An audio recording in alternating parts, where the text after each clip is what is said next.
Oi, pessoal. A gente está hoje, né? É um prazer receber vocês. A gente está hoje aqui em uma mesa, né? Em um encontro síncrono com, com pessoa, sediado, né? Na plataforma da formação continuada de CCERJ, com um público, né? Assistindo ao vivo, colegas aqui, professores que estão cursando a disciplina Carnaval Fundamental, as escolas de samba como recurso pedagógico interdisciplinar. E eu quero saudar quem está nos acompanhando, não só agora ao vivo, como quem está nos acompanhando também pelo canal do LAED, né, do Colégio Pedro II. Eu fico feliz que vocês estejam nos assistindo hoje. E especialmente feliz em poder contar com a parceria e com a presença, né, dessas duas grandes figuras, que são meus colegas lá do colégio, que é o Carlos Eduardo Oliva, o professor que é também pesquisador lá do LAED, professor lá do Campo Centro. Ele tem uma formação singular, né?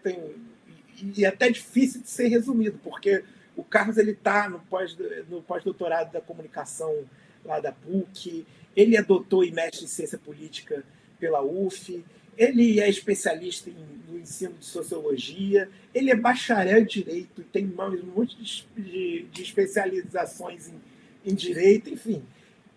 O Carlos ainda tem essa particularidade, que é ser um grande amante da cultura carioca. Nas pesquisas dele, ele está sempre investindo nisso e entender como o Rio de Janeiro se movimenta, e ele passa isso para os alunos dele, né? Eu tive a oportunidade de manusear o material de aula dele, é uma coisa linda, uma coisa rica, né, em informação, e os alunos têm o privilégio, né, os alunos do colégio têm o privilégio de desfrutar desse professor que nós temos aqui hoje para falar, para participar dessa mesa. O outro também é uma felicidade contar com ele aqui, é o Mauro, que é professor lá do colégio. Atualmente ele está como enredista da União de Maricá, mas ele já tem outros projetos de autoria dele em outras escolas de samba. Eu não tenho certeza, Mauro, depois você pode confirmar com a gente, mas você também deve ter algumas taças aí, né, do Carnaval Carioca, da tua casa, prêmios, certamente, de reconhecimento das suas produções, dos carnavais que você participou. E ele é pesquisador de um grupo, pesquisador sempre aqui, de um grupo que é importantíssimo para o universo e para quem pensa e estuda a escola de samba, que é o pensamento social do samba. Quem ainda não conhece, depois procura lá no YouTube os vídeos, né? Procura se informar também pelo Instagram dos eventos que o grupo promove, que hoje se colocam, né, como vanguarda, né? E traz ali no seu núcleo, né? Eu não sei se o Mauro pode me confirmar hoje, mas o Vinícius Natal também, né, é parte do grupo. São dois intelectuais das escolas de samba que nós temos a felicidade de contar com a presença hoje, né? E para me ajudar aqui nessa empreitada, no caso, nós temos a mediadora, a professora mediadora aqui da Fundação CCERJ, a Cláudia Bonfim, que também tem uma formação riquíssima. Ela é colega eficiana, né, e trabalha com povos ciganos, né, nas suas pesquisas. Também historiadora, né, Cláudia? E, enfim, eu acho que a gente tem a oportunidade de ouvir hoje, né, principalmente esses dois pesquisadores que podem nos ajudar muito e que vão trazer também panoramas bem interessantes sobre como as escolas de samba podem aparecer como recurso pedagógico nas nossas salas de aula. Então, com quem eu começo? Mauro, Carlos, quem é o voluntário para iniciar? Sugeriria o Mauro, se a conexão dele estiver boa agora, porque ele me falou aqui que está um pouco instável. Não é, Mauro? Estão me ouvindo bem agora? Vocês conseguem me ver?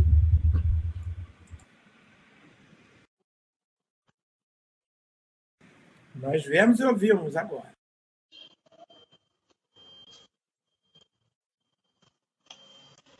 Primeiro, agradecer ao Ricardo e ao Carlos pelo convite e a vocês por estarem aqui. Quem estiver assistindo a gravação depois no canal do Laed, fica também um abraço. A oportunidade de estar com a professora Cláudia, queria agradecer. E dizer que é uma alegria muito grande, mais uma vez, participar de um evento organizado pelo Laed. Falava sobre isso com o Carlos antes, né? Que é um grupo de pesquisa que honra o compromisso com a educação, com a ciência, com a educação científica. E nesse evento do CCR, acho que é uma parceria que muito me felicita, né, de poder participar. E eu queria abrir essa nossa conversa adiantando que eu me organizei para fazer uma fala bem nesse sentido, a partir da minha experiência como pesquisador do carnaval, mas sobretudo como sambista, né? Como professor, como sambista, como pesquisador do carnaval, de pensar essa relação entre carnaval e aqui já como pesquisador, o carnaval que eu vivenciei é o carnaval das escolas de samba do Rio de Janeiro. Tem uma experiência muito maior do que a minha dos carnavais do Brasil, enfim. Eu sou pesquisador do carnaval das escolas de samba e quando eu quero aprender sobre outras formas de carnaval que existem no Brasil, leio esses autores que têm uma pesquisa mais ampla. O meu espaço nesse campo acadêmico, né, é basicamente do carnaval das escolas de samba. E eu tenho repetido uma ideia, uma frase, em quase todas as oportunidades nos últimos anos, né, em que eu vou fazer uma palestra, um curso, um debate, que é quase que uma ideia força que eu tenho incorporado para minha tese, inclusive, né, que organiza um pouco a forma pelo qual eu tenho pensado as escolas de samba e o papel das escolas de samba na minha vida. A gente estava falando um pouco antes, o Carlos e o Ricardo perguntando onde você estudou, e aí eu falei que estudei na Rural, fiz a graduação na Rural, mestrado na PUC, estou fazendo doutorado no FRJ, mas me formei na Academia do Salgueiro, né? Então eu passei por várias universidades diferentes, mas a minha formação como sujeito, ela se dá no Salgueiro. E é óbvio, né, eu sempre falo isso, que essa frase tem efeito retórico sobre a audiência, né, sobre o público, sobre a plateia, mas ela, na minha vida, ela expressa um pouco a concepção que eu tenho desenvolvido sobre o papel que a escola de samba tem na minha formação. Então, as escolas de samba do Carnaval Carioca, da maneira como eu vejo e como eu vivo, elas não são um objeto de pesquisa distanciado, mas são um universo social que marca profundamente a minha trajetória pessoal, a minha trajetória familiar, sei que com o Ricardo também é assim. E a minha inserção nesse universo é anterior à minha formação acadêmica. Então, quando eu falo isso, não é só esse efeito retórico, inclusive, porque a minha relação com o carnaval tem raízes muito mais extensas, né, na minha rede de relações familiares, enfim.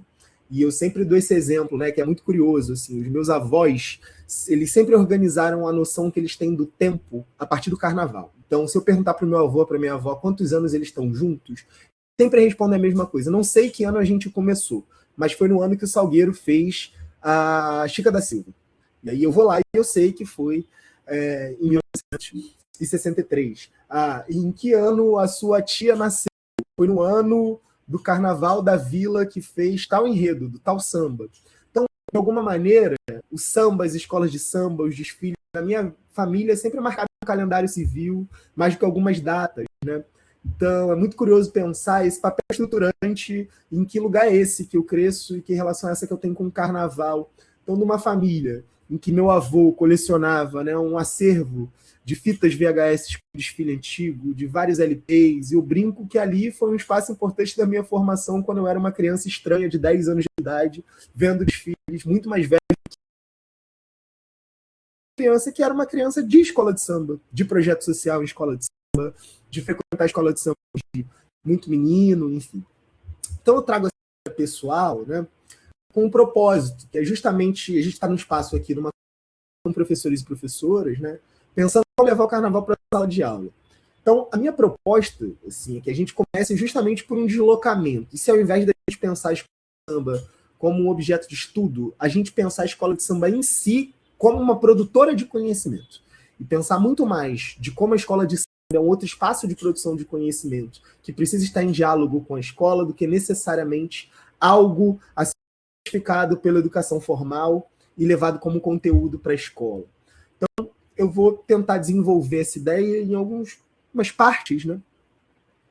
E eu acho que a primeira parte é sempre pensar o que é escola de samba. Porque, para quem não é super apaixonado por escola de samba, para quem não é super apaixonado pelo carnaval, nessa forma de expressão, é muito comum, e eu acho que nos últimos anos tem circulado, assim, muito uma determinada ideia de que o carnaval das escolas de samba se perdeu, né? Como se fosse um fenômeno pela sua espetacularização, pela sua comercialização, quase que como se as escolas de samba tivessem refém do seu sucesso, e como se as escolas de samba já não fizessem mais parte do amplo universo do samba. Eu acho que é interessante a gente não perder essa dimensão, né? As escolas de samba, elas não surgiram única e exclusivamente para a expressão carnavalesca, elas surgiram como expressão de territórios periféricos na cidade, como formas de organização, expressão de arte e cultura no pós-abolição. Essa é uma leitura que eu não inventei, o Vinícius não inventou, mas que nós herdamos de uma longa tradição de um pensamento, né, de uma intelectualidade negra, que tem Ney Lopes, Ana Maria Rodrigues, que tem Lélia Gonzalez, tem Beatriz Nascimento, mas que tem Muniz Sodré, tem Espírito Santo, ou seja, como tem uma longa história, Candeias, Nara Araújo, de intelectuais negros que nos colocam enquanto a escola de samba foi uma ferramenta da construção da cidadania de homens e mulheres negras no pós-abolição. Então, no pós-abolição, a gente tinha um Estado, né, que uma abolição tardia e incompleta, que não ofereceu para essa população negra condições de integração plena, né, na sociedade capitalista, enfim, nesse país em transformação. Essas pessoas foram empurradas, se a gente pensa o caso do Rio de Janeiro, para as periferias, então para o subúrbio, para as favelas.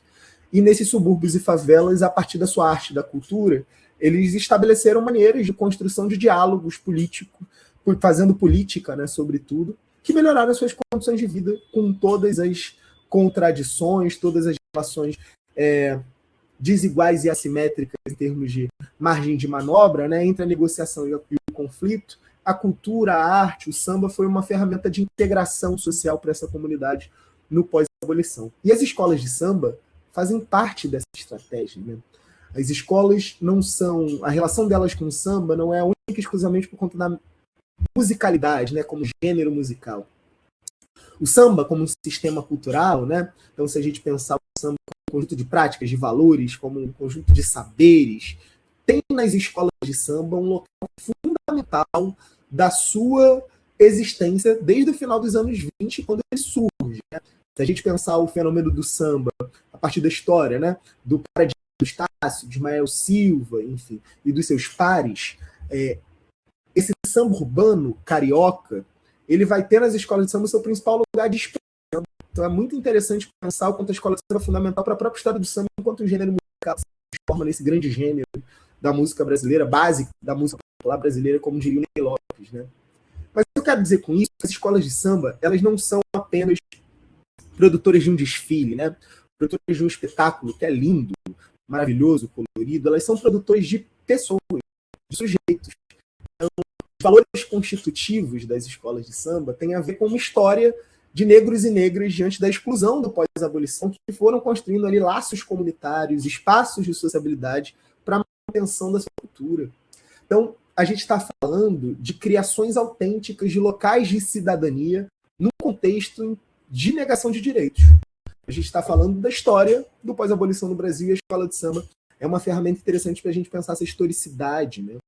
Então, e elas permanecem no presente como esses espaços de cidadania nos territórios periféricos que as abrigam, né? Então, é muito curioso pensar o nome das agremiações, como elas levam nos seus nomes os seus territórios de origem, e ainda hoje, nesses territórios de origem, as quadras das escolas de samba, em muitos casos, são alguns dos poucos espaços de arte, lazer, cultura daquelas localidades, né? Então, eu acho que é importante a gente pensar que o desfile ele é central, é óbvio, né? Todo o ciclo anual das agremiações, tudo converge para o desfile é o ápice de um ciclo anual, mas ele é apenas uma face desse universo. Isso é apenas uma coisa que as escolas produzem. Elas têm uma vida social durante o ano. Ensaios, feijoadas, eliminatória de samba, atividades sociais que são formativas, às vezes religiosas. E essa faceta associativa, comunitária, que faz as pessoas construírem uma relação de pertencimento com as agremiações, quase sempre está fora das análises, né? A gente perde essa dimensão muito rica da experiência do que é uma escola de samba. O que se importa num curso de formação de professores? Se a gente entrar na sala de aula tratando a escola de samba como uma ação só de fevereiro, a gente perde a oportunidade de trabalhar ela como uma organização, uma associação, estou aqui falando como professor de sociologia, né?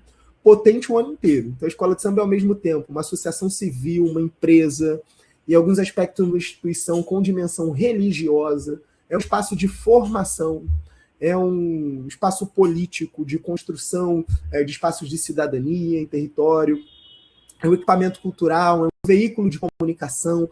Dá para a gente pensar a escola de samba em quase qualquer disciplina, né? Então, acho que essa é uma primeira dimensão que eu queria apontar para a nossa conversa. Segundo ponto, o Barbieri falou um pouco, né? Eu e o Vinícius, a gente construiu, né? O Vinícius Natal, que é um amigo também antropólogo, sambista. Em 2020, no começo da pandemia, a gente lançou uma iniciativa de divulgação científica com o nome de Pensamento Social de Samba, que hoje é um grupo de pesquisa no CNPq, no Colégio Porto II. Então, éramos 2 homens negros sambistas que, graças às condições de ampliação do ingresso ao ensino superior, tivemos condições de nos formar em universidades públicas de excelência. Tanto eu quanto o Vinícius fomos os primeiros das nossas famílias a pisar numa universidade, sempre estudando o universo do samba, e mais especificamente as escolas de samba. Então, naquele contexto, a gente entendeu que era importante um movimento que valorizasse o samba como uma forma de construção de conhecimento do mundo. Então, o samba como uma forma de apreensão, de elaboração, de ação no mundo. Então, o samba como teoria e prática de vida, né? Produzindo subjetividade, mentalidade, crenças, valores, enfim. E aí a gente, naquele contexto da pandemia, começou a realizar algumas lives e foi testando essa ideia de pensamento social, né? E a gente brinca que quem é nossa madrinha, quem falou, esse nome que vocês estão testando é muito bom, foi a professora Marta Abreu, da História da UF, né? Então, para uma plateia de professores, eu acho que isso é uma porta importante, né? A gente está acostumado a pensar o conhecimento como aquilo que se produz na universidade, nas escolas, nos livros, e está tudo certo. Mas o que a gente estava propondo com o movimento do pensamento social de samba é pensar o samba também como produtor de teorias. Então, o samba como um espaço histórico em que sujeitos, homens e mulheres, pensam o Brasil.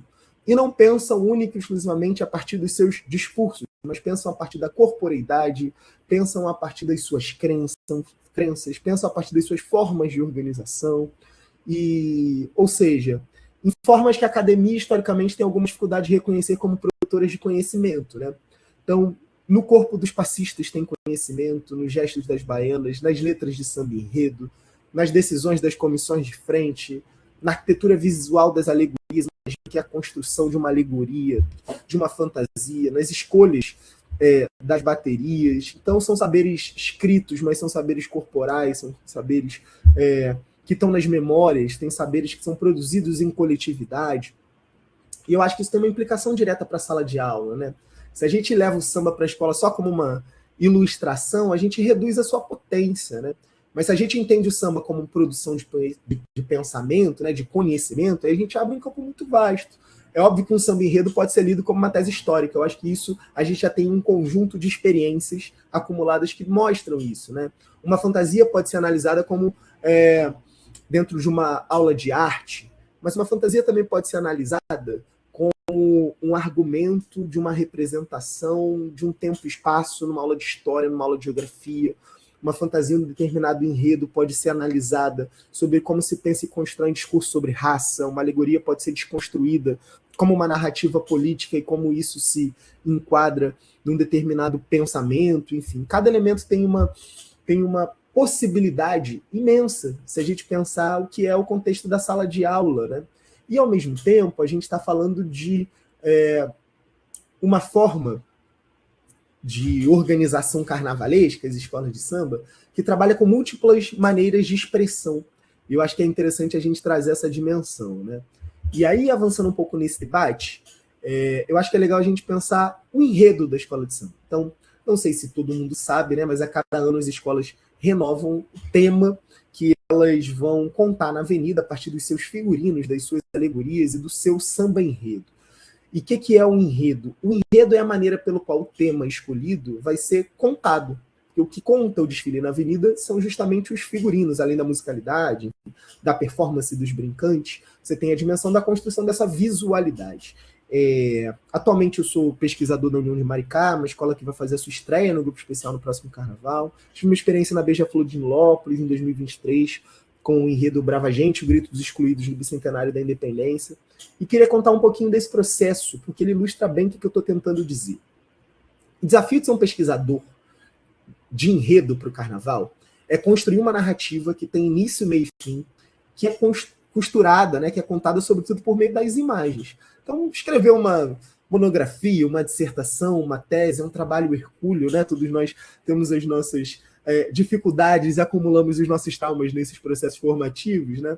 Mas a gente está produzindo um texto que, em alguma medida, na nossa relação com a nossa orientação, enfim, a gente tem um controle sobre a temática, a gente tem que comunicar para uma banca que vai avaliar dentro de um determinado recorte. A pesquisa para o Carnaval é uma pesquisa que, ao mesmo tempo, vai produzir da mesma forma uma tese, que a gente vai defender perante os jurados, né, no que a gente chama do livro Abre Alas, e também ela tem que produzir imagens que vão comunicar esse enredo para um grande público. O Carnaval ele é assistido por milhões de pessoas no Brasil e no mundo. Né? São as alegorias e as fantasias que desfilam nos corpos dos componentes, performadas, né, a partir do espetáculo, que tem luzes, efeitos, enfim, que conta essa história. Então, é um desafio de pesquisa muito específico, cujo objetivo é subsidiar ali a criação artística. Mas, ao mesmo tempo, é um desafio de pesquisa muito rico, justamente porque envolve múltiplas dimensões da construção de possibilidades. Né? Então, naquele ano, Beija-Flor, que é uma escola da Baixada Fluminense, eu sempre falo isso, né? Nilópolis é um dos menores municípios do país. Nilópolis é um dos menores municípios do Brasil. A gente tem milhares de municípios. Nilópolis é um dos menores. E é curioso a gente imaginar que lá está abrigada, né, a grande potência moderna do Carnaval, que é a Beija-Flor de Nilópolis, né? A história que, desde, se a gente pensar o Sambódromo, nos últimos 50 anos, ela hoje é a terceira maior campeã, mas virou uma grande potência carnavalesca. E aí, naquele contexto, ela levou para Sapucaí uma intervenção crítica sobre o debate do Bicentenário, discutindo, né, o mito do 7 de setembro, da proclamação da independência, né, trazendo para o desfile para o 2 de julho e os heróis das lutas, das guerras de independência que foram travadas em vários territórios nacionais, sobretudo na Bahia. Então, a gente ouviu uma série de intelectuais, movimentos sociais, para produzir aquele desfile. Em algum momento, a Sueli Carneiro fala para a gente numa conversa, né, que são os movimentos sociais, que são os agentes civilizatórios desse país. Né? E essa frase vira um eixo do nosso desfile, enquanto a gente estava conversando com vários setores, artistas, intelectuais de produção de um enredo. E aí a gente estabelece uma parceria com o Museu Moderno, que estava com uma exposição também sobre o tema do Bicentenário, e aí a escola de samba vai para o museu, né, os seus curadores, vários artistas também participaram do nosso desfile, numa experiência importante de pensar o Carnaval da Escola de Samba para além do desfile da avenida.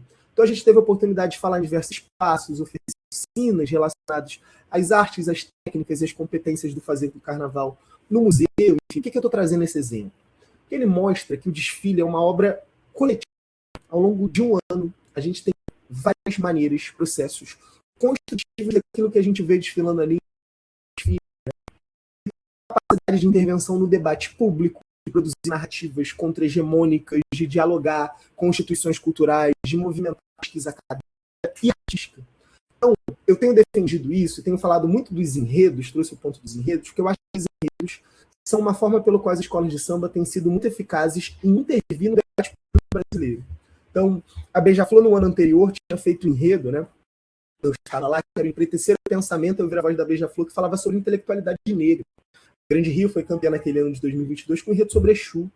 Então, no país do crescimento vertiginoso do racismo religioso, como nos últimos anos o Carnaval recuperou esse lugar de ser um importante polo de debate público sobre questões que são fundamentais sobre a realidade brasileira. Então, cada enredo é um pequeno tratado, né, uma pequena tese sobre a história e a cultura do Brasil. E o que eu tenho defendido é que as escolas de samba estão narrando o Brasil de diferentes formas há quase 100 anos. Então a gente tem um manancial de possibilidades de narrativas que as escolas de samba já fizeram e continuam fazendo, que estão aí para que a gente incorpore e pense, né, que narrativas foram construídas a partir de que lugar, enfim. E aí, caminhando para a parte final, assim, dessa minha demais, todo mundo tem que falar, quero ouvir. Bem fluido nesse sentido. No meu trabalho da minha tese de doutorado, eu tenho pesquisado a questão do trabalho, né?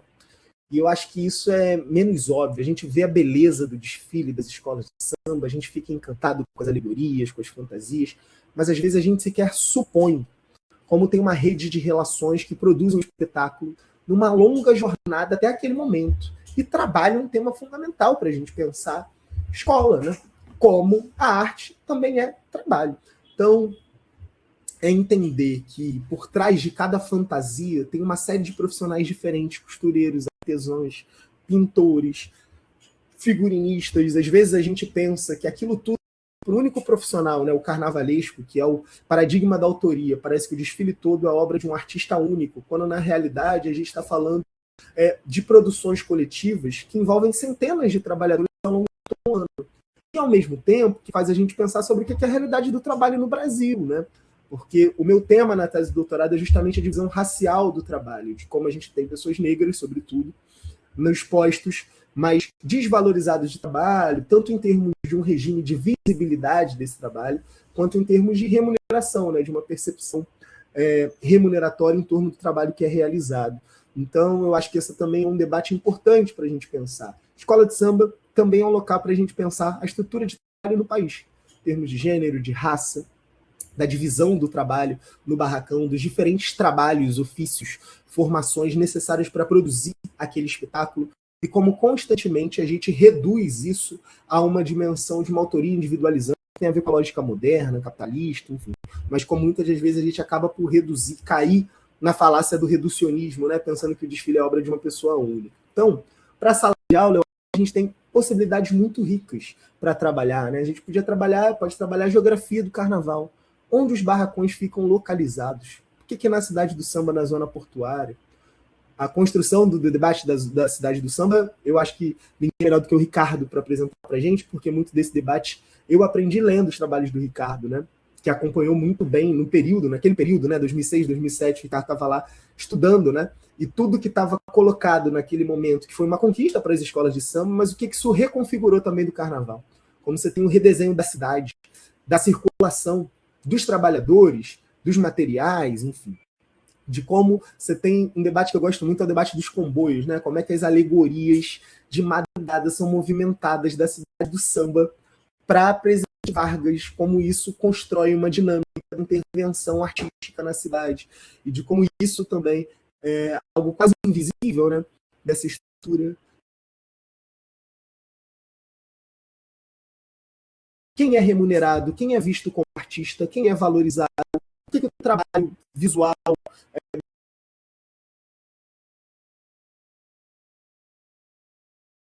como, de certa forma, mais legítimo e mais bem remunerado do que o trabalho musical, afinal de contas, continuam sendo escolas de samba, né? Então surge na musicalidade, mas a gente tem uma lógica também de uma produção, de uma desigualdade na divisão social do trabalho, que tem a ver também com esses regimes de visibilidade, a diferença entre o grupo especial, onde estão as grandes escolas e os grupos de acesso, as estruturas precárias de sua produção, na maneira pelo qual os profissionais vivem cada vez mais insegurança nessa relação da execução de seus trabalhos. O próprio debate sobre trabalho, né? O carnaval gera emprego, então ele é importante para a economia da cidade, mas que empregos, em que condições, e o que isso nos ajuda a entender sobre a sociedade brasileira de maneira mais ampla. Então, eu acho que é isso, né? O carnaval é um assunto interdisciplinar. E eu acho que isso é muito importante. Por fim, para a gente poder fechar, eu acho que não dá para falar de carnaval de escola de samba sem discutir a economia política do carnaval. Fiz isso no mestrado, né? Fiz uma dissertação de mestrado que estudava o conflito entre a Liesa e o prefeito, na época, Marcelo Crivella, em torno da subvenção. Eu acho que é importante, né? Muitas vezes, na escola de samba. E a resposta honesta, né? Fugindo tanto da romantização, né? De uma criminalização que perde a historicidade, é que o Estado brasileiro nunca financiou direito a essas instituições. Tem bicheiro na escola de samba porque o Estado brasileiro gera as suas margens, as suas periferias, permitindo a ação de contraventores e outras formas de dominação desses territórios. É uma responsabilidade fundamentalmente do Estado brasileiro, por omissão, por uma colaboração ativa durante a ditadura militar, por progressivamente conceder a organização dos desfiles a uma entidade privada. Então, o caminho para que as escolas tenham verdadeira autonomia passa por políticas públicas, culturais, né? Ainda hoje as escolas de samba estão lá na pasta do turismo e não da cultura, né?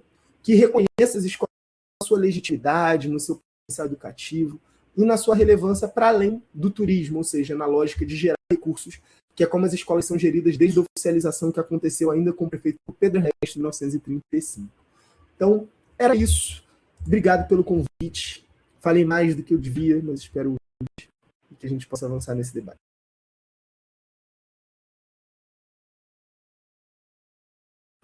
Eu que agradeço, Mauro. Aqui não tem essa história de falou mais do que devia, não. A gente estava ansioso para te ouvir. E se pudesse, eu ouviria por mais e mais tempo, porque aí a gente vai acabar deixando seus alunos sem o privilégio de te ouvir, né? Você vai gastar toda a voz aqui com a gente. Mas, enfim, vou continuar. Só antes de passar a palavra para o Carlos, fazendo uma ligação, né? uma ponte, certamente com o que o Carlos vai falar, pelo que ele já sinalizou, né, em conversas que a gente teve, quando organizou essa conversa também, porque o Carlos foi muito importante para que isso acontecesse, né? Essa iniciativa dele, ele chegar lá na sala dos professores e bora fazer aquilo. Aí eu pego de surpresa assim, vamos fazer. Tem esse dia, tem essa data, tem esse horário. A gente conseguiu organizar e logo veio a oportunidade também com os debatedores da mesa de amanhã, enfim. Uma enorme felicidade, mas que, fazendo essa ponte, eu trago um pouco da experiência que nós tivemos aqui nesse curso, né? E aí os meus colegas que estão aqui são minhas testemunhas, né?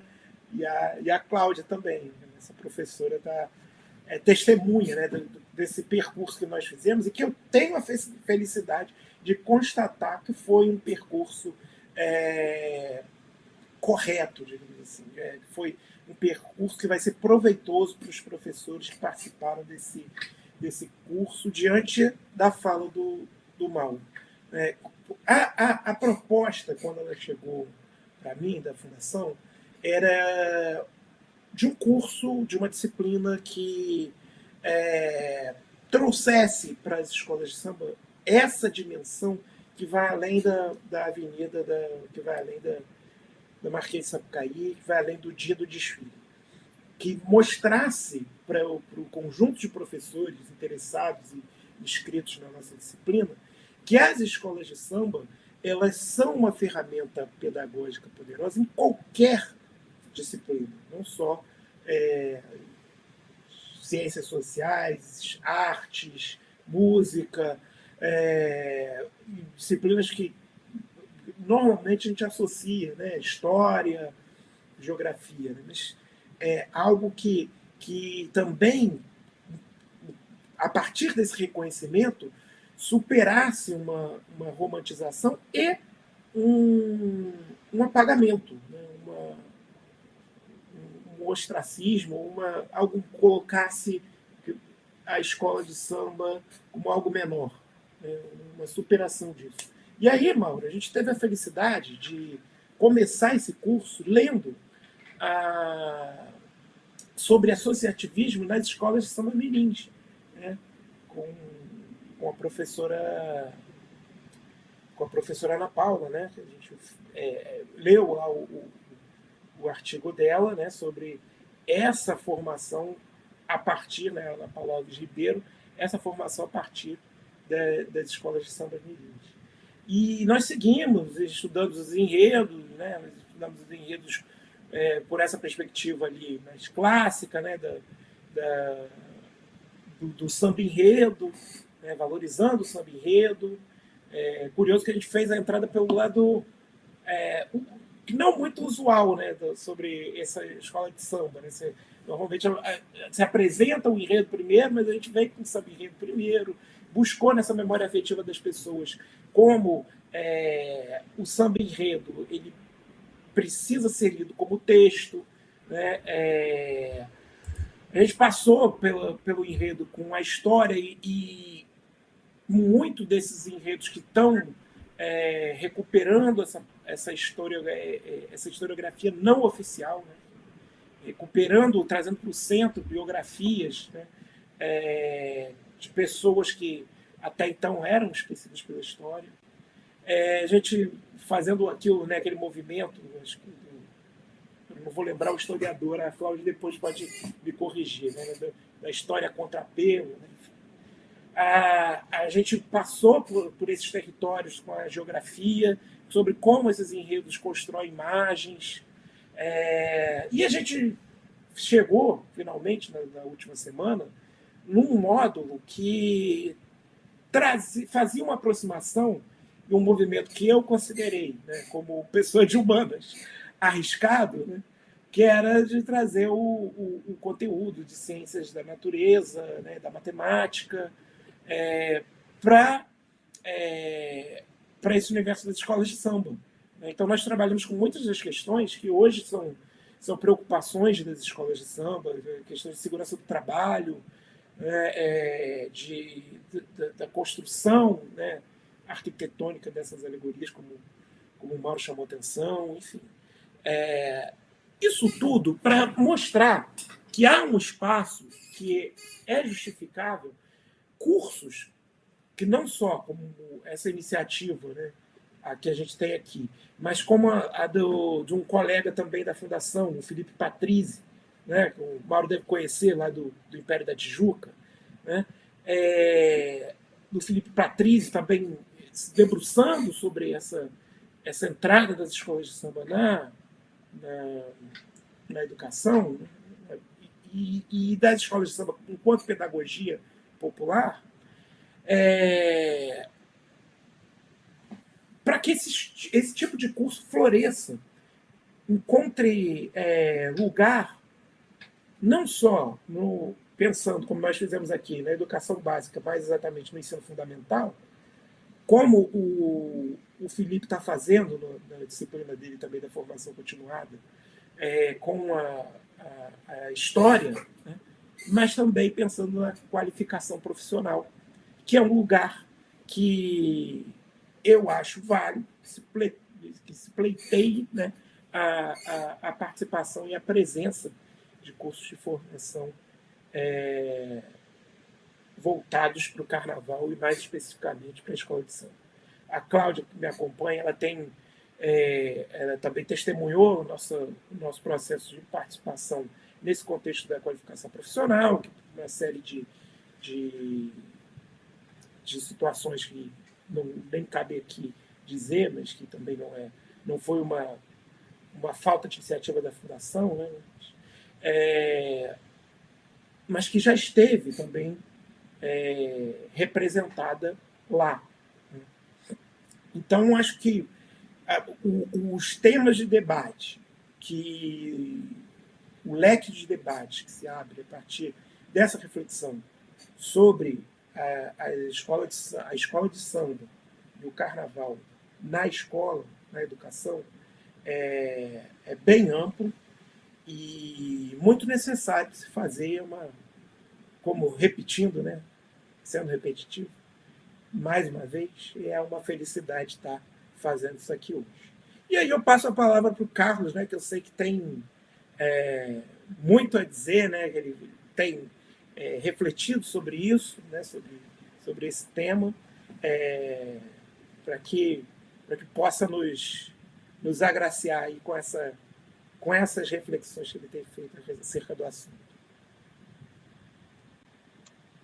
Barbieri, muita gentileza sua, obrigado, boa noite ao Barbieri, à Cláudia, ao Mauro, e a assistência aos cursistas aqui e a assistência que a gente vai ter assíncrona quando esse vídeo estiver disponível no canal do Laed no YouTube. Aliás, o canal do Laed no YouTube, que esse ano faz acho que 6 anos, um dos vídeos lá de maior acesso é justamente do Mauro, de 2021, o Samba como Projeto de Brasil, se eu não me engano.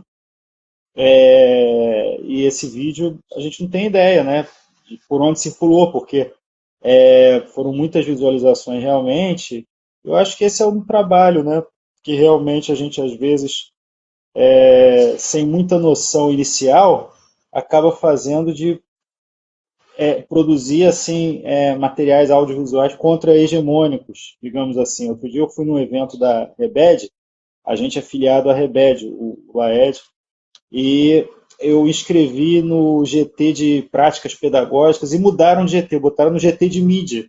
Eles falaram, não, o que vocês estão fazendo tem a ver com mídia, né? Mídia ativismo, uma coisa assim, realmente é ativismo, é arte, é mídia. Eu mesmo não tinha essa interpretação. Então, eu quero começar agradecendo a quem está aqui com a gente. É um prazer, eu falo em nome do LAED, que é o Laboratório de Educação e Direitos Humanos, estabelecer essa parceria, tanto com o professor Ricardo José Barbieri, quanto com o professor Mauro Cordeiro e o grupo de pesquisa Pensamento Social do Samba, que hoje é um grupo de pesquisa cadastrado no DGP do CNPq, vinculado ao Colégio Pedro II, e que vai realizar realmente hoje, está realizando hoje essa mesa, e amanhã realiza uma segunda mesa com o carnavalesco Guilherme Estevão e os mosaicistas Natália Reis e John Souza, do Ateliê Cosmonauta Mosaicos, no âmbito desse ciclo de mesas a que a gente deu o nome de As Escolas de Samba dão Samba na Escola, conversas com quem faz o carnaval, porque o Guilherme Estevão, hoje carnavalesco da União da Ilha, já disse que o enredo da União da Ilha será o Getúlio Marinho. E ano passado nós fizemos muitos eventos com o John Souza e a Natália Reis, que estavam fazendo um mosaico em homenagem ao Getúlio Marinho, no Campo Centro do Colégio Pedro II. Então tem tudo a ver com o que a gente fez ano passado, quando estive no Sambódromo, ano passado não, esse ano, né, 2026, para assistir com muita alegria, pessoalmente, levei, fomos eu, minha esposa e nosso filho de 6 anos, para assistir o desfile da União de Parque Acari, no dia da Série Ouro, que tinha na ocasião como carnavalesco o Guilherme Estevão e como enredista o Mauro Cordeiro. E que trouxe realmente a questão da Brasiliana Negra, foi um desfile assim da maior importância epistemológica. E o Mauro faz isso, né, nessa atuação dele no mundo do carnaval, essa noção do Leopold, mas o Mauro, o Guilherme Estevão, tem uma geração. Paloma Augusto, ela defendeu tese em julho de 2025 e ela faz essa contraposição entre esses novos carnavalescos e enredistas. Ela até usa uma expressão que é muito feliz, do Gustavo Melo, um enredista como um curador, né? E eu gostei muito agora da expressão do Mauro, um enredo como tratado, né? Outro dia, uma colega, vou dizer de que campus, mas ela promoveu em um campus, lá no Pedro II, um evento de samba, e fez questão de colocar alguma coisa na legenda como aqui não é palestra, é corpo, é samba, como se uma coisa excluísse a outra.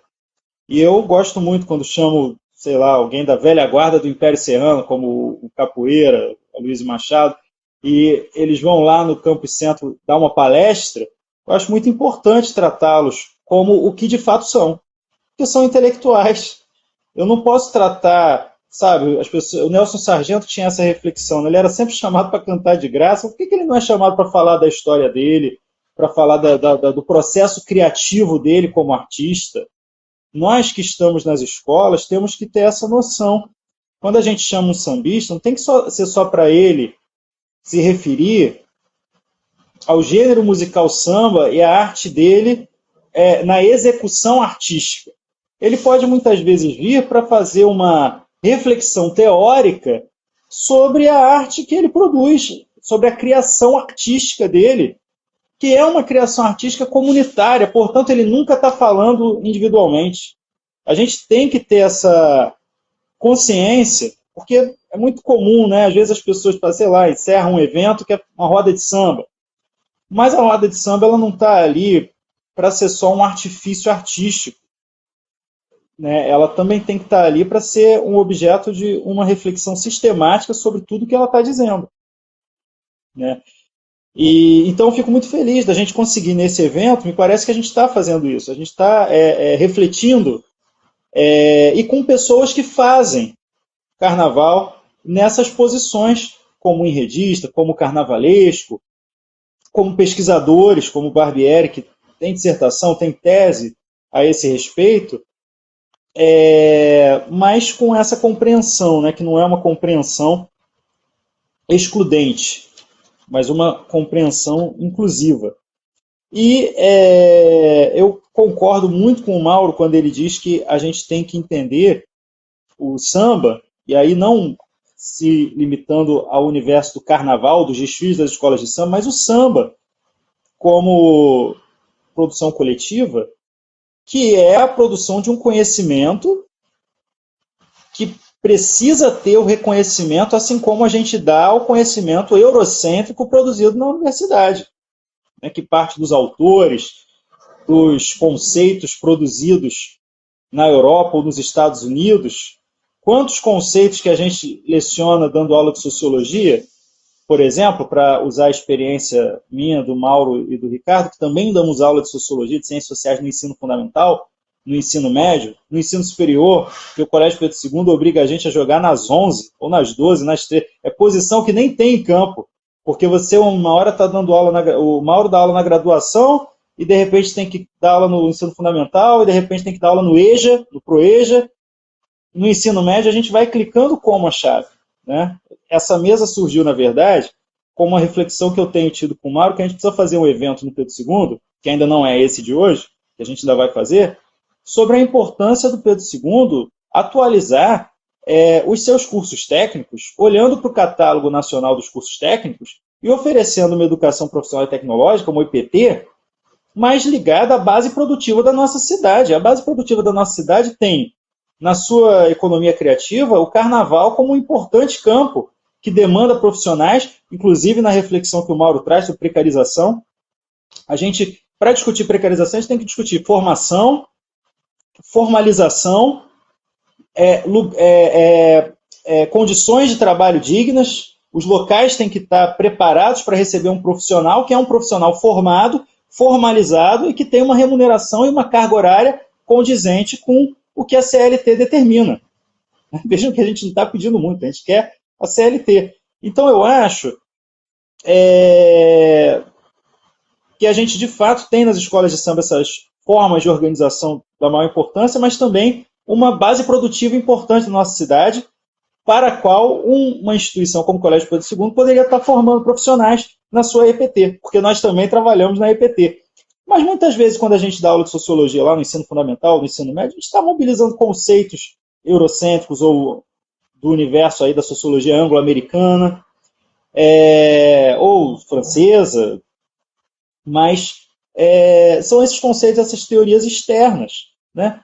Poucas vezes a gente mobiliza autores ou estudos nossos, né? Temas que digam respeito ao que a gente tem já de acúmulo de reflexão sistematizada.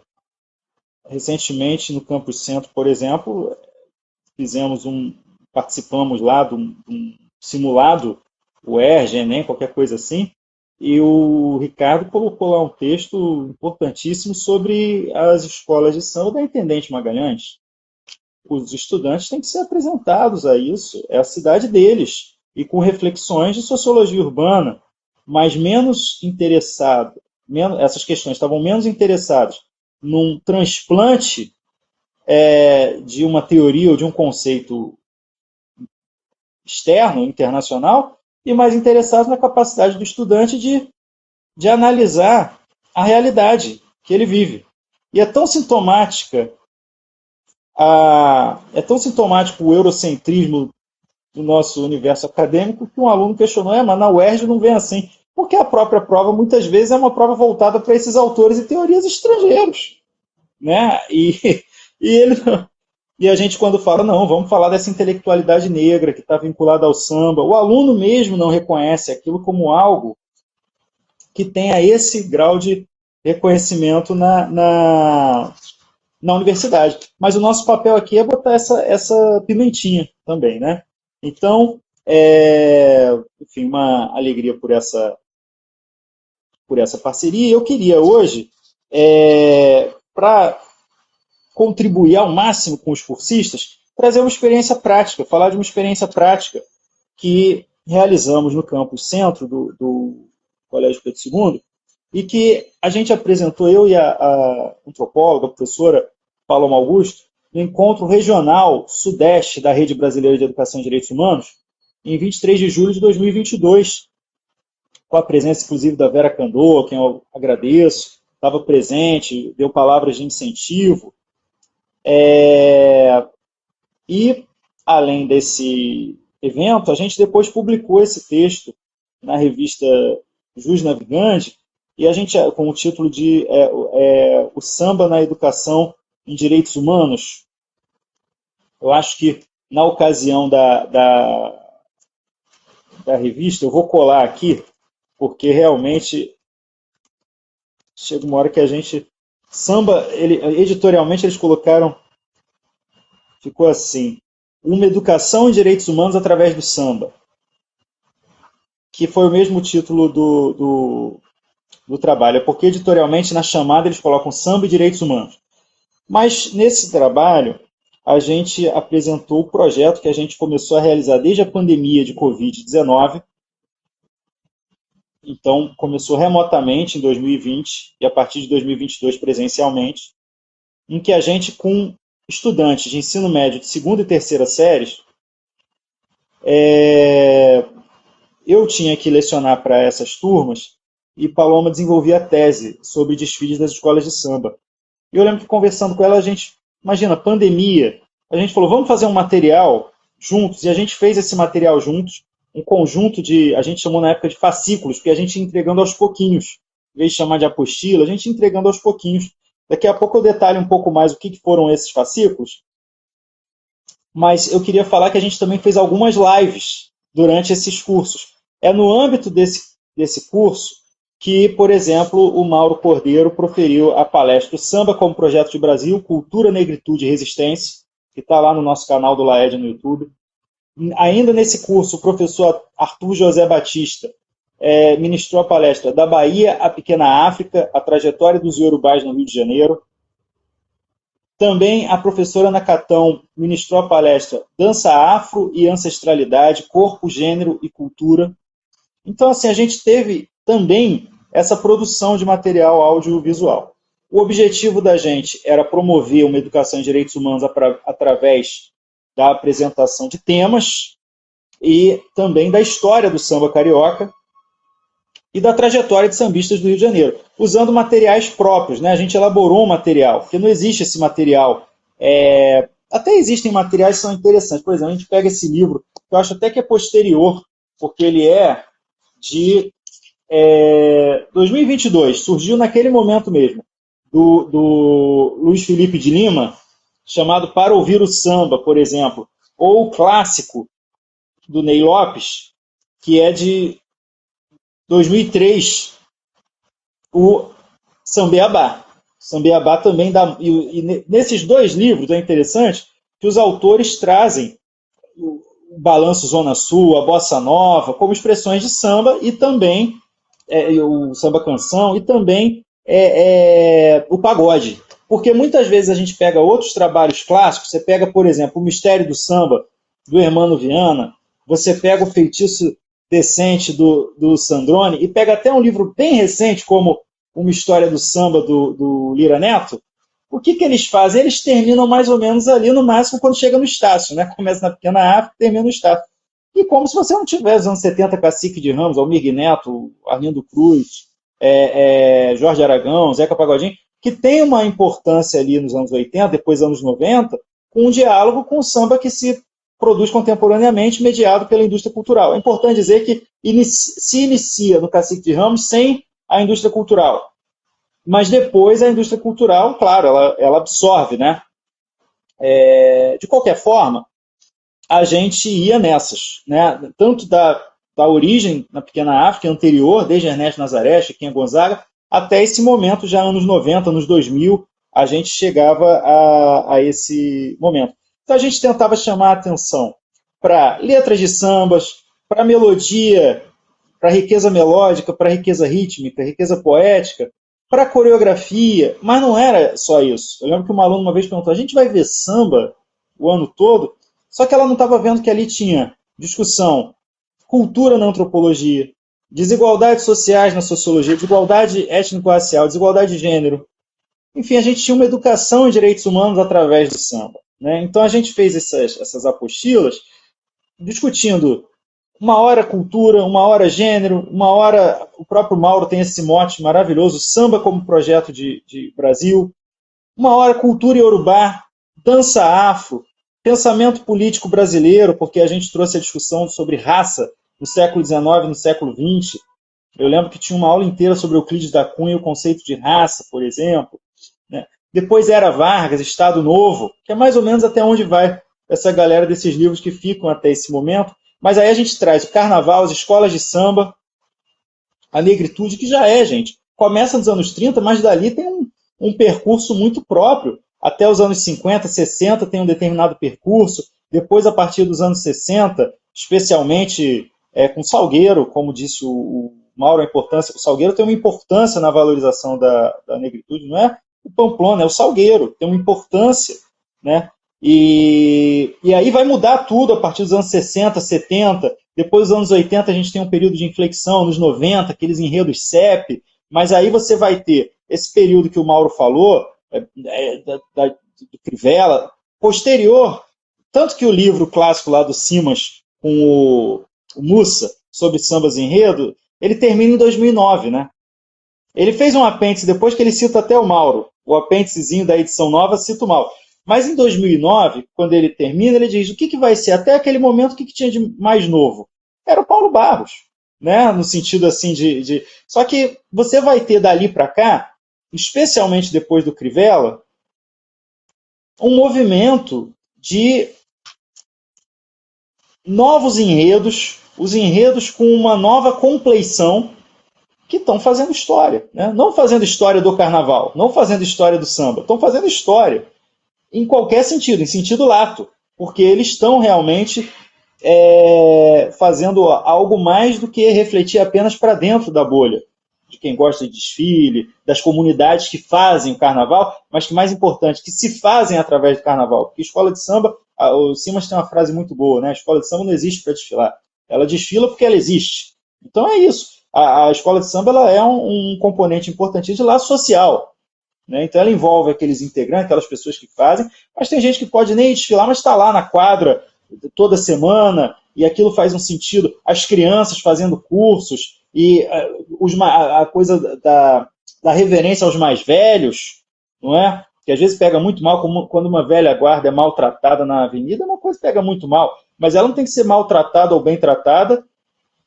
apenas na avenida. Ela tem que ser bem tratada ao longo de todo o ano na sua quadra, no seu terreiro, né? Então existe ali algo que está sendo ensinado para essa juventude e tal.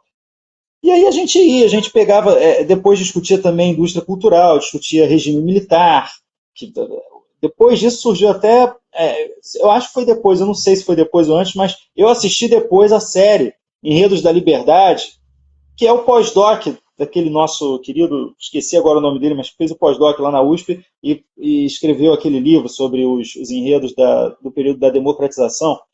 Mas enfim, então a gente vai citar, a gente citou, né, desde pelo telefone lá de 17, esse mito de origem, até as sambistas mulheres contemporâneas, porque aí a gente já estava em gênero.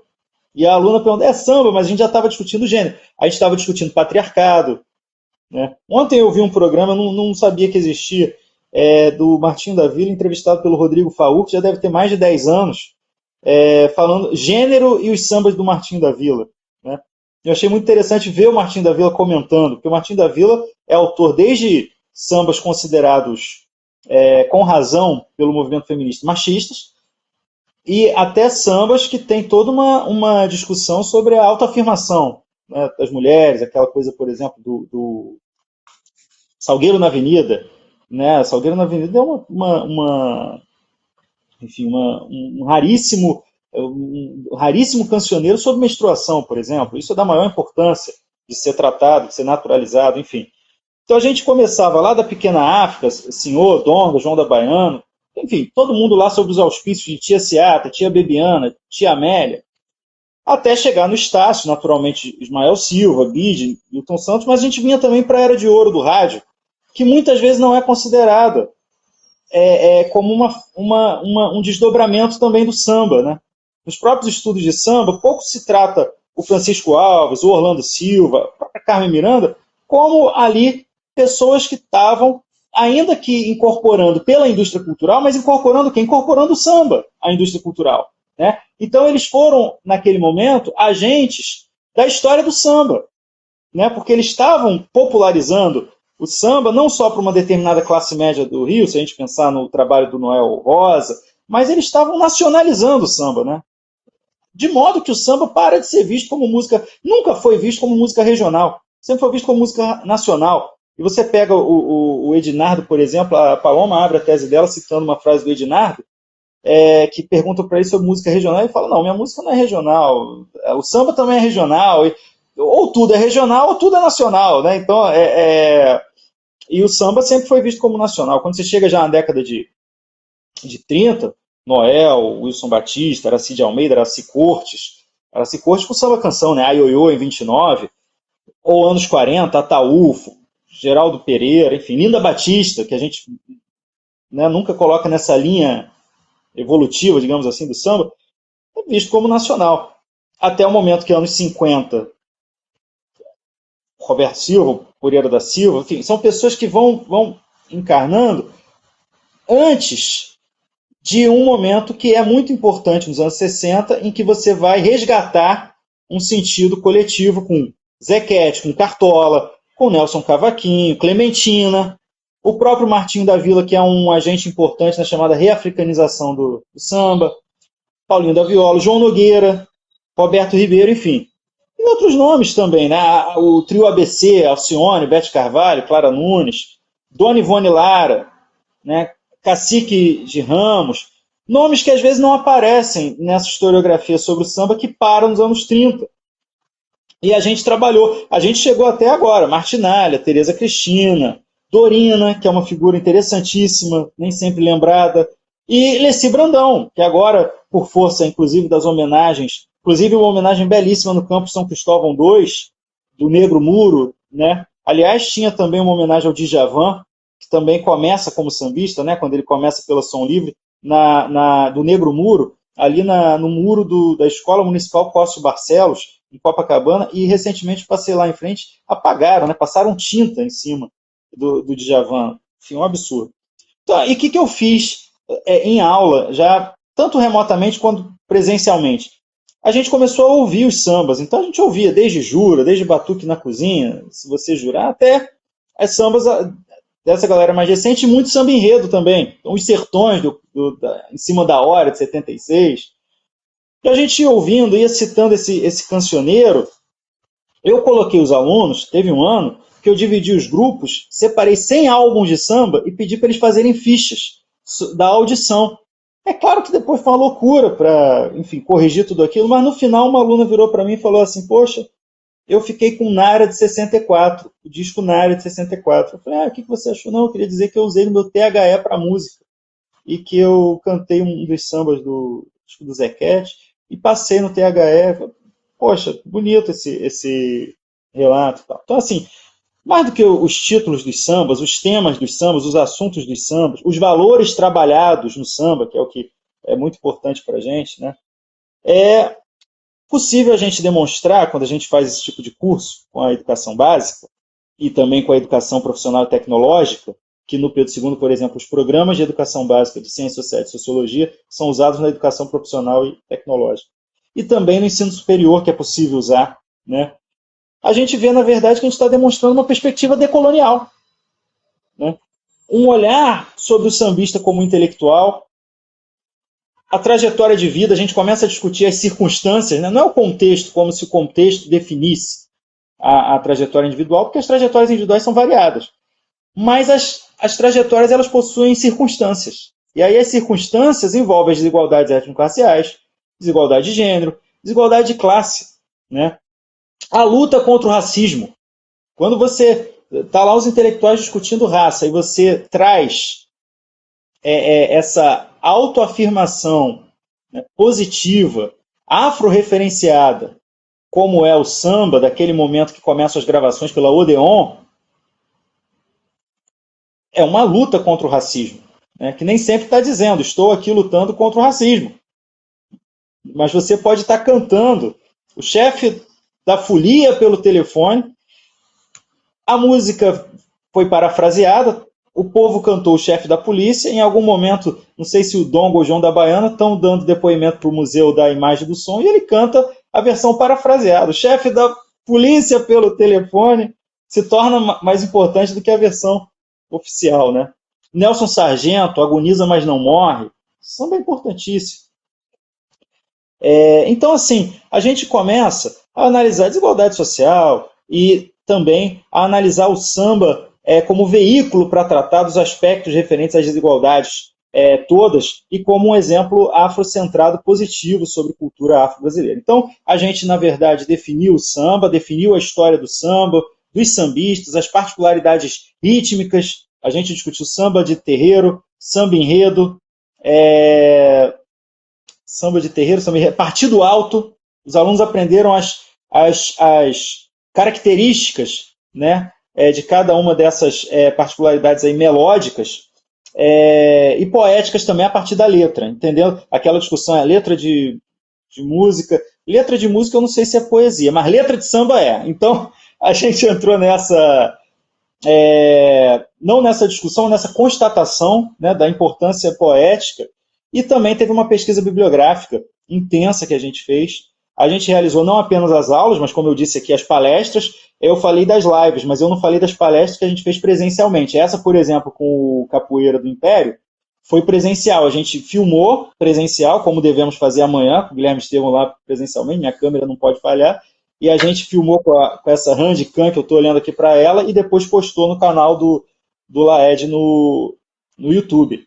E a gente também fez as audições de samba e depois a gente fez avaliações. Mas avaliações, é o que eu e o Barbieri a gente conversa, são formalidades, né? Porque você faz um trabalho desse, super legal, depois vai se preocupar, não, vou tirar aqui 0,25, porque ele realmente não ouviu o Albir Neto do jeito que eu queria que ele...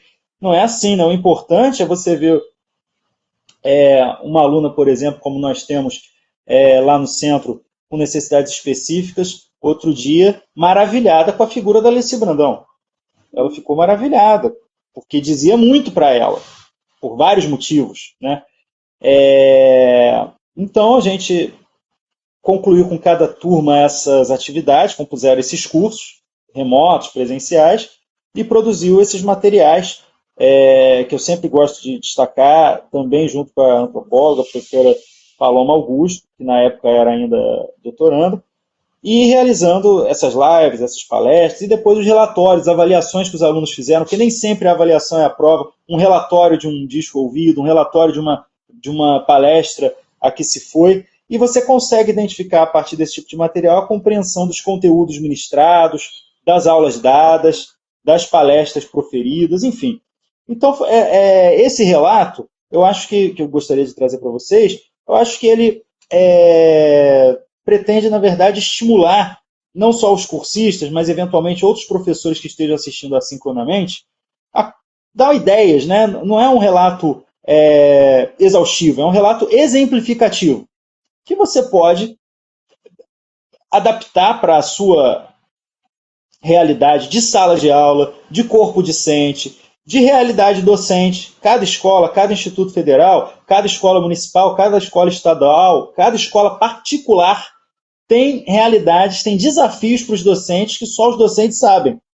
Eu valorizo muito o trabalho dos docentes. Eu acho que os docentes eles precisam sempre ser valorizados e não serem vistos com a desconfiança que costumeiramente as instituições e os colegas muitas vezes possuem em relação uns aos outros. Não, a gente tem que valorizar e saber que muitas vezes os professores encontram condições muito difíceis nas escolas em que atuam, né? Mas dentro, às vezes, de um desejo por se trabalhar com o samba, a partir de tudo aqui o que o Mauro trouxe, o que eu tentei trazer também, se um professor atribui importância a esse mundo do samba e entende, olha, eu gostaria de trabalhar com isso, eu estou trazendo aqui, por exemplo, muito mais um relato de experiência que tem um condão de ser exemplificativo. Por exemplo, eu não trouxe aqui os textos que eu trabalhei, mas trabalhei com texto na imprensa de Leonardo Bruno, de Luiz Antônio Simas, capítulo curto de livros deles, uma introdução do Cosme Elias para aquele Samba no Irajá, sobre o Ney Lopes. Trabalhamos com o Ney Lopes, trabalhamos com o Aldir Blanc. Agora, esse mês, fez aniversário de falecimento do Aldir Blanc, e esse ano são os 80 anos do Aldir Blanc, né, que foi uma figura, assim, um cronista desse Rio de Janeiro, né, que o Barbieri falou. Enfim, teve uma hora também que eu usei um texto com eles, a origem afro, tanto do samba, quanto do tango, quanto do fado. Porque ninguém se lembra que o fado tem uma origem afro. É um brasileiro que vai para Portugal e o fado, né, o Caldas Barbosa, se eu não me engano, e você vai ter realmente esse desenvolvimento, né? Quer dizer, a gente não vai ficar somente na Pequena África, embora ali no campus centro do Colégio Pedro II eu acho muito importante a gente fazer muita referência à Pequena África, porque, a meu ver, é um campus localizado na Pequena África. Você olha os mapas da Pequena África, o primeiro quarteirão fora da Pequena África é o do Pedro II. Né? Pedro II fez questão de ser um Brasil oficial colocado ali na Rua Camerino, que era a antiga rua do Valongo, era a rua onde se comercializavam pessoas escravizadas. E você não fala disso. Quer dizer, quando a gente tem professores até no Pedro II que resgatam a importância de você dar nome para prédios do Pedro II de pessoas perseguidas na ditadura, para que não se esqueça, para que nunca mais aconteça, eu acho importantíssimo, mas a gente também tem que fazer isso com a memória da escravidão. Né? Então, ali é o campus Valongo, é o campus que está dentro do complexo do Valongo, e que é importante todos os estudantes do Campo Centro, todos os anos, fazerem uma ida ao circuito da herança africana. Né? E entender o samba como uma resposta ao epistemicídio que se tentou fazer contra a população vinda de África. Essa é a verdade, porque essa população se tentou ao máximo apagar qualquer vestígio da cultura originária que ela trazia. E aí você vai ter ali nos laços sociais que aquelas festas, porque o samba na verdade era festa. Né? Então você tinha ali as tias baianas. Gente, eles relatam, né, quando a gente ouve o Donga, João da Baiana, tem aqueles relatos no Museu da Imagem e do Som, são os relatos assim, de dias e noites, que você ia dormir, alguém estava acordado, batucando, comendo, as peixadas, não é? E eu acho essa memória da maior importância a gente ter, e lembrando também, mesmo no campo das ciências sociais, quando a gente trabalha com conceitos, com teorias, o importante campo da antropologia do carnaval, né, que é o campo que vem sendo renovado por nomes como Mauro Cordeiro, como o Ricardo Barbieri, a própria Paloma Augusto, são nomes que vêm trabalhando recentemente com a antropologia do carnaval, né, muitos com o Newton Soares lá na UF, outros no IFIX com a Maria Laura Viveiros de Castro, outros de uma geração anterior trabalharam diretamente com o próprio da Mata, não é uma geração assim pioneira do Sávio Leopoldo, enfim. Então eu acho que ter o carnaval como objeto de reflexão sociológica, de reflexão antropológica, de reflexão política, né? Porque a gente aqui, todos nós que fizemos ciências sociais, a gente não distingue tanto o olhar sociológico do olhar politológico, do olhar antropológico, né? Quando a gente cursa ciências sociais, pelo menos a nossa geração, até a nossa geração, hoje em dia já tem curso de antropologia de graduação, curso de ciência política na Unirio de graduação, curso de sociologia na UF. Eu não sei como esses cursos produzem olhares, subjetividades, né, profissionais. Mas pelo menos na minha geração, do Barbieri, do Mauro, quando a gente cursou ciências sociais, a gente via antropologia, ciência política e sociologia. Claro que você, quando faz o mestrado, doutorado, você pode ir caminhando um pouco mais para uma especialidade, uma área específica. Até o IFIX tinha uma subversão nesse sentido, que era o programa pós-graduação em Sociologia e Antropologia, que me parece que agora, eu não sei se está modificando de nome, ou se é outro programa que surgiu. Mas na UF eu sei que acabou o programa de pós-graduação em Sociologia e Política, que era um programa interessante, que gerou aquela revista Antropolítica, nome maravilhoso, porque é isso, antropologia e política caminhando juntos.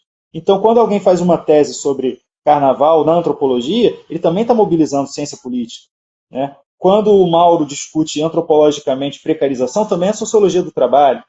É antropologia, sociologia, é ciência política.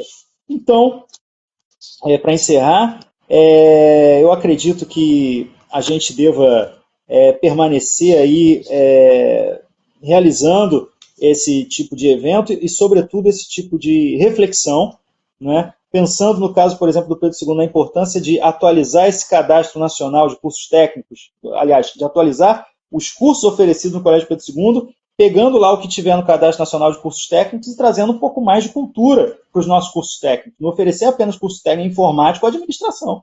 A gente tem que ter cursos técnicos voltados também, sabe, esses cursos profissionalizantes de arte cênica, gente. Não é? Na iniciativa privada, por exemplo, e também no Estado. Escola Martins Pena, né, uma escola tradicional. Pedro II, por exemplo, pode atuar na cultura, na sua EPT. Né? E no caso do ensino fundamental, que a gente também oferece, no Pedro II, e que me parece que aqui, quando bota o mote Carnaval Fundamental, tem uma reflexão sobre ensino fundamental. No ensino fundamental, a gente muitas vezes está preparando aquele aluno, né, pensando aí constitucionalmente, para o mundo do trabalho e para a cidadania. E a tendência, né, o que a gente deseja, ainda que os índices no Brasil demonstrem que muitos alunos que fazem o fundamental, a gente ainda tem um número muito grande de alunos que não concluem o ensino médio, né, infelizmente, mas o nosso desejo sempre é que o aluno vá para o ensino médio, conclua, e depois vá para o ensino superior e conclua por causa do desenho institucional da educação no Brasil, e que a gente não distingue quem vai para ensino técnico e quem vai para o ensino superior, como, por exemplo, na Alemanha. Aqui, o nosso desejo do educador brasileiro, de modo geral, é que o aluno vá para a universidade. Né? A escola de ensino médio, geralmente, fica muito gratificada quando vê que o aluno alcançou a universidade. Então, o ensino fundamental não está isolado disso. Vamos pensar lá nos pioneiros da escola nova, que entendiam que a gente tinha que ter uma visão, no ensino fundamental, uma visão integrada entre o professor do fundamental, seria o primário na época, o ginasial, da escola secundária e do ensino superior. Inclusive, os pioneiros da escola nova eram contra a disparidade salarial. É uma coisa, por exemplo, que o Pedro II e os institutos federais, como tem equiparação, nós, por exemplo, salarialmente, mesmo salário da universidade. Mas isso ainda não atingiu as redes municipais e estaduais como um todo, públicas do Brasil inteiro. Ainda mais no estado como o Rio de Janeiro, que é um estado que não faz concurso, por exemplo, para professor de sociologia há mais de 10 anos, e que o salário também está congelado. O município, me parece que de 10 anos para cá ainda teve algum reajuste, que eu imagino que não tenha sido suficiente, para as demandas legítimas do corpo docente, mas o estado, então, está muito defasado. Essa também é uma discussão que a gente tem que fazer. Pensando na sociologia como disciplina, que é um locus privilegiado para esse tipo de discussão que a gente está trazendo, também defendo, para falar de ensino fundamental, que a gente tivesse ciências sociais no ensino fundamental. Uma coisa assim que não se discute. A partir do sexto ano, sexto, sétimo, oitavo, nono, ciências sociais, todos os anos, junto com história e geografia, os nossos queridos companheiros de história e geografia. E filosofia também, que nós também não temos fundamental. Vários países têm filosofia naquilo que é o correspondente ao ensino fundamental. Nós não temos. Alguns municípios me parece que têm, e algumas escolas privadas têm. Mas não é uma política nacional de todos os estados e municípios. São 5 mil municípios. A gente precisava ter filosofia, sociologia já no ensino fundamental. E vão dizer, mas vai inchar muito o currículo. Gente, são reflexões para preparar as pessoas hoje para o mundo do trabalho e para a cidadania, que hoje envolve complexidade do mundo cibernético, do surgimento da IA. Quer dizer, tudo que é sólido desmancha no ar. A gente precisa estar preparando as pessoas para o nível de complexidade que a gente nem imagina que elas vão ter que dar conta daqui a 20, 30, 40 anos. E uma das bandeiras que todo mundo tem que sair da escola com ela é manter a cultura do seu país. Então, eu acho que o samba entra aqui como um dos aspectos, tem muitos outros, né? Enfim, você tem um interior enorme com muita cultura popular e as capitais com muita cultura popular que muitas vezes as elites das capitais não gostam de ver. Você vai a Recife, é difícil achar, né? É muito fácil. A Recife se vê muitas vezes como uma cidade do mundo, no sentido, você vai a um shopping e come comida italiana, né? E nesse sentido, pô, Salvador não, Salvador valoriza muito a sua cultura popular. Cada capital tem um perfil, né? Olinda, que não é a capital, valoriza muito a sua cultura popular. O Rio de Janeiro tem uma cultura popular muito expressiva, né? Você vai a São Paulo, por exemplo, durante muito tempo jogou para debaixo do tapete toda uma matriz de cultura caipira, que é da maior importância. E aqui no Rio de Janeiro a gente também mobiliza pouco a cultura do interior do estado. Aqui na capital a gente mobiliza pouco a cultura do interior. A Folia de Reis, que também é do nosso interior, não é só de Minas, não é só do interior de São Paulo. Mas o samba, por exemplo, até nesse sentido é uma forma, quando você diz, não, agora não vão ser 2 dias, vão ser 3 dias de grupo especial, agora vão ser tantos grupos de acesso, agora mais a intendente, aí você soma todos os dias, olha, durante uma semana os olhos vão estar todos voltados para o carnaval, para a cultura popular. Isso é, por si só, muito importante. Né? E quando você fala, não, e no centro da cidade, porque a gente saiu de lá para ir para outros lugares da cidade, mas a gente vai voltar para desfilar lá nesses dias. Então, eu acho isso, né, nesse sentido, que a gente defende aí, que possa tratar sempre o carnaval e o samba como aspectos a serem discutidos na escola, por todo esse potencial que tem. Era a mensagem que eu queria deixar aqui, agradecendo aí ao Barbieri, a Cláudia e ao Mauro pela interlocução aqui na mesa dessa noite. Obrigado, gente. Obrigado, Carlos. Eu vou passar aqui para a Cláudia se ela tem alguma intervenção dos nossos colegas, né? Hoje a gente vai fazer exclusivamente lá pelo chat essa participação de vocês. E já adiantando, né, meu agradecimento aí a colaboração dela para que essa noite aqui desse encontro síncrono se tornasse uma realidade, né, que acontecesse de fato. E aí, Cláudia, temos alguma coisa? Alguns elogios, né, e tal, assim, né, depois dos boas noites, tivemos elogios, as pessoas dizendo que foi maravilhoso lá no, né, pro Mauro e tal. Aí o Walter disse que é sempre muito bom ouvir o Mauro falar sobre carnaval. O Walter parece te conhecer, Mauro. Walter, você conhece o Mauro? A história contra pelo, essa foi a minha observação, né? Walter Benjamin. E eu botei aqui no chat para o pessoal, eu fui fazendo também as notas de pé de página. Eu coloquei o link para o canal do Laed, tá? Expliquei para o pessoal o que é Intendente Magalhães, porque muita gente pode não ser do Rio, a gente tem alunos de outros estados, então não sei quem que está participando, né? Se são todos daqui. E aí a Ilza disse que conhece, Intendente, né? Também coloquei aqui o que era o IFIX, para as pessoas também entenderem do que se tratava. E aqui o Paulo, olha, penso que o uso da história local em sala de aula é ótimo para atrair a participação ativa dos alunos. Portanto, uma sugestão é trabalhar o ensino da história da região a partir da história das escolas de samba. Exemplo, em uma escola da região da Grande Tijuca, trabalhar a história do Salgueiro, da Unidos da Tijuca e outros. Excelente, né? O Walter fez um curso de pensamento social do samba durante a pandemia. Então, assim, enfim, legal, né? Esse comentário também do Paulo César aqui, gostei bastante.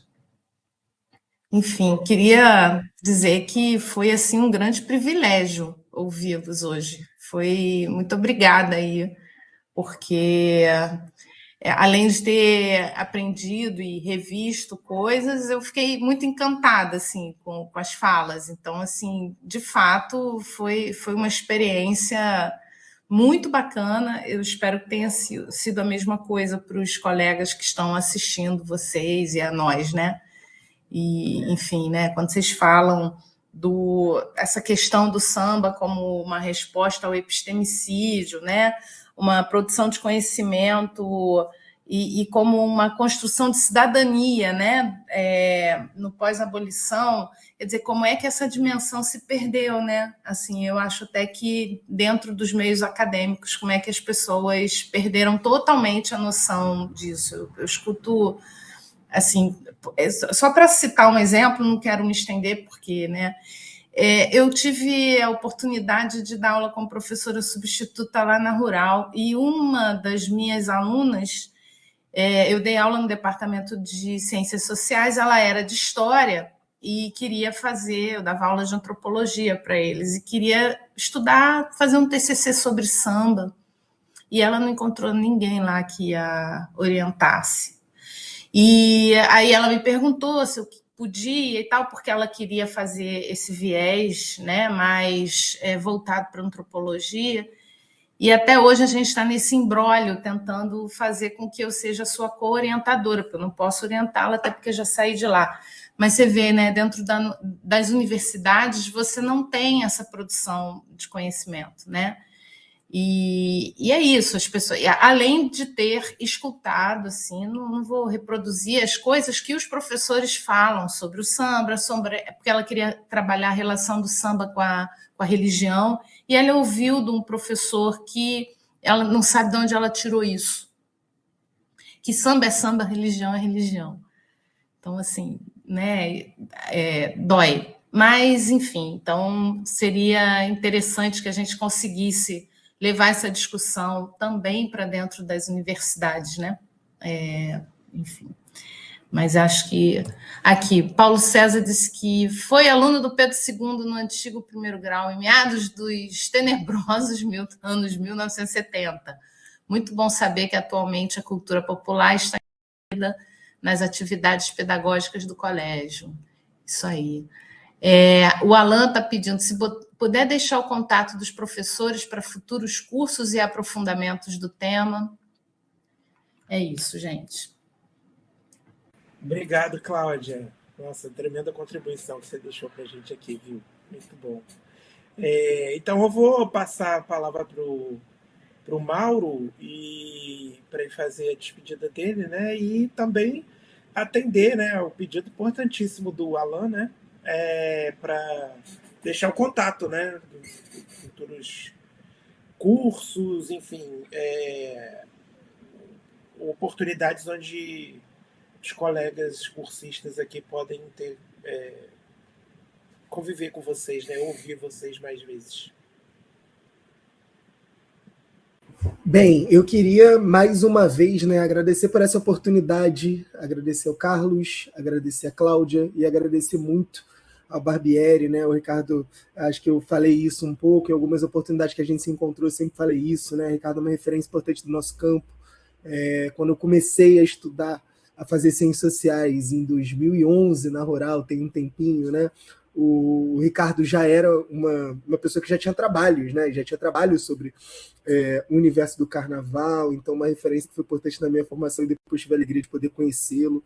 Então, super feliz de poder participar desse espaço, falando com colegas, com pares, né? Com professores e professoras, sempre à disposição para que a gente possa aprofundar esse debate, né? De pensar como a escola de samba, como o carnaval, como existem formas da gente pensar a incorporação, né, do que já existe há tanto tempo na escola formal, né, como outras metodologias, outras formas, outras técnicas. Então, foi um prazer estar aqui.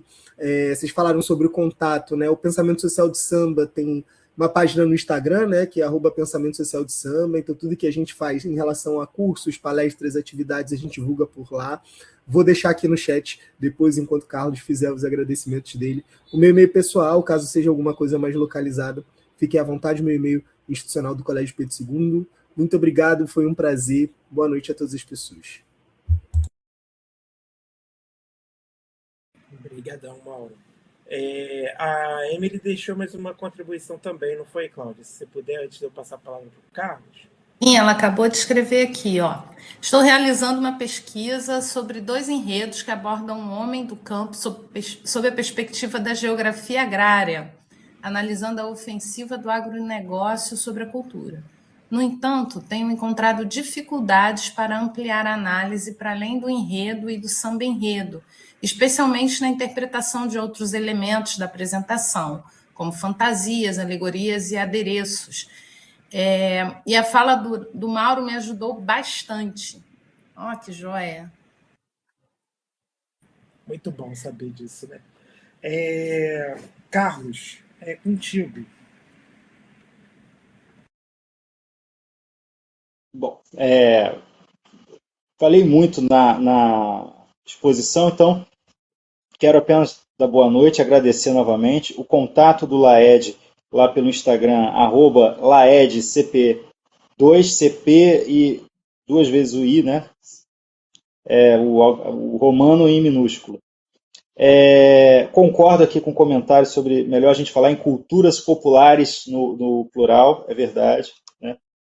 Também uma alegria estar aqui com o Barbieri, que além de ser um nome de pesquisa do carnaval, é uma figura fundamental da história do carnaval virtual, que a gente ainda não é dessa vez que a gente vai tratar do carnaval virtual, mas amanhã o Guilherme Estevão também é uma figura que começou no carnaval virtual. Então, uma hora a gente tem que fazer uma mesa, hein, Mauro? Já tem aquela da EPT, essa outra também para a gente fazer, do carnaval virtual. O próximo ciclo tem que ser sobre esse tema, que muita gente não sabe o que é, e muita gente parte dali, aquela galera do Carnavalize, né, o Leonardo Antan, se eu não me engano, começa ali. O carnaval virtual é um fenômeno que merece também ser Carlos, trabalhado. se você me Fala. permite interromper, Claro. os campeões, né? O Leonardo Bora, Gabriel Haddad, o próprio Vinícius, né, Mauro? Também estava com a gente lá, o Mauro também estava no Carnaval Conheci Virtual. o Ricardo Deleuze na época da lista de medo e a rua, quando ele era referência absoluta do Carnaval Virtual. Já estava todo mundo brincando lá. E o nosso colega lá do Campo Centro, que ele fica tímido, não revela, mas também foi Carnaval Virtual, o Pedro Ribeiro, né? Coordenador lá da biologia do Campo Centro. Enfim. Desculpa, é só para interromper. Me vê andando com o Barbieri no campus, aí ele fala, olha lá a sociologia. Pô, não vou chamar ele de biologia, pô. É o Pedro Ribeiro, nosso querido amigo. Gente, eu só quero terminar dizendo o seguinte, esse ano estou feliz porque a gente está recebendo aqui o Mauro hoje, vai receber o Guilherme Estevão amanhã, e esse ano ainda dá para torcer pelas duas, torcer pela União de Maricá no grupo especial e pela União da Ilha na Série Ouro. Ano que vem, a Ilha subindo, vou torcer para a Ilha subir e para a Maricá ficar, e vamos ver como é que vai ser a torcida. Mas esse ano, a torcida está com Maricá e Ilha para as cabeças aí. Tá bom, gente? Boa noite aí, muito obrigado. Eu que agradeço, Carlos. Sempre muito bom contar com a sua presença, cara. Espero que tenhamos outras oportunidades também de te ouvir. Então é isso, gente. Encerramos por aqui. Eu faço aqui, Carlos, peço para ativar o sininho lá do Laed, né? Deixar o like. Fica à vontade. Né? E depois, a mesa de amanhã não vai estar aberta, mas quem quiser assistir para ver o desdobramento da outra mesa, a gente vai colocar no canal do Laed no YouTube. Então, acessa lá, a gente usa esse canal como plataforma de circulação mesmo, do material que a gente produz. Então, mesmo quem não curtir página e tal, mas depois quiser assistir, vai lá, assiste, porque eu acho que vai ser uma reflexão também interessante. Guilherme e John e Natália. Então vai ser uma alegria para a gente. Podem depois, quem assistir, se quiser mandar ou privadamente ou deixar no chat público comentário, a gente sempre gosta de ter aí o feedback, saber que as pessoas estão acompanhando e se envolvendo com essa temática. E eu vou linkar também, se você me permite, Carlos, vou linkar aqui no Moodle, né, da plataforma perfeito, da Fundação. Tanto Perfeito. Que foi também o nosso último encontro assíncrono no contexto da disciplina da formação continuada, quanto a palestra de amanhã lá no colégio. Bom, é isso, gente. Um abraço para todo mundo e até a próxima.